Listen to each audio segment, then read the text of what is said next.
Gambaran umum tentang Oni dalam mitologi Jepang adalah makhluk ganas berwarna merah atau biru dengan dua tanduk dan mata melotot. Ia juga digambarkan menggenggam semacam gada seperti dalam ilustrasi dongeng klasik Momotaro. Istilah Oni kadang-kadang diterjemahkan ke dalam bahasa Inggris sebagai setan atau raksasa. Namun, selama berabad-abad, makna istilah Jepang ini telah bergeser. Banyak peneliti di Jepang telah mempelajari materi kuno dan abad pertengahan untuk menulis tentang Oni dari sudut pandang studi sastra atau cerita rakyat. Kendati demikian, Koyama Satoko merupakan orang pertama yang menelusuri citra Oni dan latar belakang sosialnya dari sudut pandang sejarah. Menurut Koyama, Oni telah memengaruhi hati dan pikiran orang Jepang sejak zaman kuno hingga saat ini. Bagaimana orang-orang bisa memahami makhluk ini dan meneruskan pemikiran mereka tentang makhluk ini? Menelusuri silsilah Oni berarti mengintip ke dalam jiwa orang Jepang. Kemunculan Oni dalam sejarah. Lebih dari 2000 tahun lalu, masyarakat Tiongkok meyakini bahwa setelah kematian, orang menjadi kue atau roh dan tinggal di dunia bawah. Kue diperbincangkan sebagai bagian dari kepercayaan lokal, Konfusianisme dan Taoisme. Ia juga mendapat pengaruh dari agama Buddha setelah agama ini menyebar. Batas antara kue dan sen atau dewa tidaklah jelas. Beberapa kue dapat menjadi objek pemujaan, sementara yang lain dapat dikendalikan melalui sihir. Ia juga dianggap menyebarkan penyakit. Konsep ini menyebar ke mitologi Jepang paling lambat pada abad ke-7 dan bertransformasi menjadi lebih mudah diterima. Koyama menjelaskan, sejak awal kue di Jepang memiliki citra yang beragam. Pada periode Heian, 794-1185, Mononoke, roh orang yang tidak dikenal, kadang-kadang disebut Oni. Tetapi ide Tiongkok menggunakan kata itu untuk semua roh orang mati hanya diadopsi sebagian.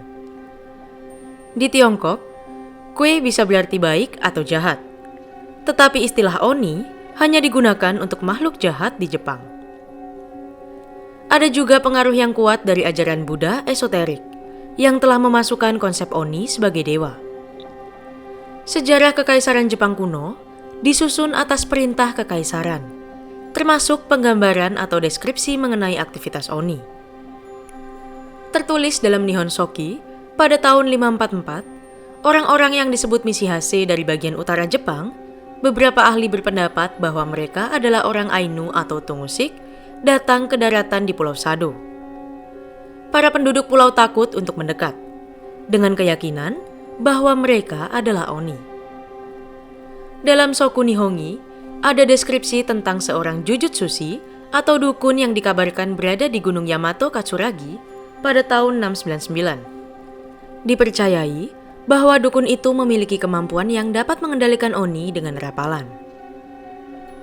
Dalam mitologi Jepang, kisah mengenai kebrutalan Oni tercatat dalam Nihon Sandai Jitsuroku.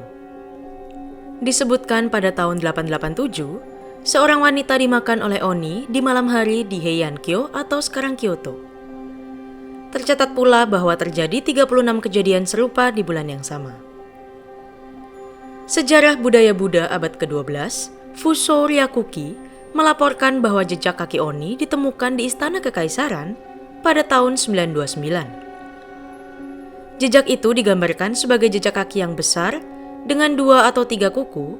Pada saat itu Oni diyakini memiliki 2 atau 3 jari kaki di setiap kakinya. Seperti yang ditunjukkan oleh catatan Nihon Shoki, penting untuk dicatat bahwa Oni dianggap mendarat dari tempat lain. Dan bahkan, jika itu hanya rumor, kisah-kisah tentang kemunculan Oni dilaporkan ke pengadilan dan dianggap cukup mengerikan, sehingga perlu dicatat secara rinci dalam sejarah resmi. Oni, musuh di masa perang. Pada zaman kuno dan awal abad pertengahan, makhluk mitologi Jepang yang disebut sebagai Oni memiliki citra yang benar-benar menakutkan. Namun, memasuki periode Muromachi, keraguan tumbuh tentang keberadaan mereka, dan mereka mulai dibicarakan seperti makhluk gaib lainnya, seperti Yurei dan Yokai. Bahkan banyak gulungan gambar yang mengilustrasikan Oni dengan kocak. Sejak era Meiji 1868 sampai 1912, Oni mulai diasosiasikan dengan perang. Selama Perang Rusia-Jepang, terdapat buku-buku bergambar yang menunjukkan Momotaro menaklukkan Oni Rusia. Sementara pada Perang Dunia Kedua, tentara Amerika Serikat dan Inggris direpresentasikan sebagai Oni. Dalam animasi berdurasi penuh pertama di Jepang, Momotaro, Umi no Shinpei, prajurit laut ilahi Momotaro, yang dirilis pada bulan April 1945, Oni di Onigashima digambarkan hanya sebagai orang barat dengan tanduk tunggal. Oni, mitologi Jepang dalam budaya populer. Saat ini, Oni dikenal sebagai sejenis yokai yang muncul dalam berbagai game video, manga maupun anime. Dalam budaya populer, ia memiliki penggambaran yang beragam. Ada Oni merah dan biru yang lucu dalam seri Yokai Watch, sedangkan Oni setan dalam fenomena sosial Demon Slayer, Kimetsu no Yaiba memiliki penampilan dan kepribadian yang bervariasi dan sangat berbeda dengan Oni dalam cerita rakyat. Boleh saja menikmati Oni sebagai karakter yang menarik. Tetapi, Koyama mengatakan bahwa kita tidak boleh melupakan sejarah negatif mereka. Sejak zaman dulu, orang Jepang menggambarkan target prasangka dan pengucilan mereka sebagai Oni, yang disalahkan atas segala jenis krisis nasional. Koyama juga menegaskan, secara historis, masyarakat Kekaisaran Jepang telah mengasosiasikan Oni dengan orang asing dan musuh di masa perang. Apabila kita menafsirkan Oni dalam sejarah yang panjang Kekaisaran Jepang, boleh jadi ia bukan hanya sekedar yokai sederhana. Lebih dari sekedar roh, dalam mitologi Jepang, Oni merupakan perwujudan dari sisi gelap manusia.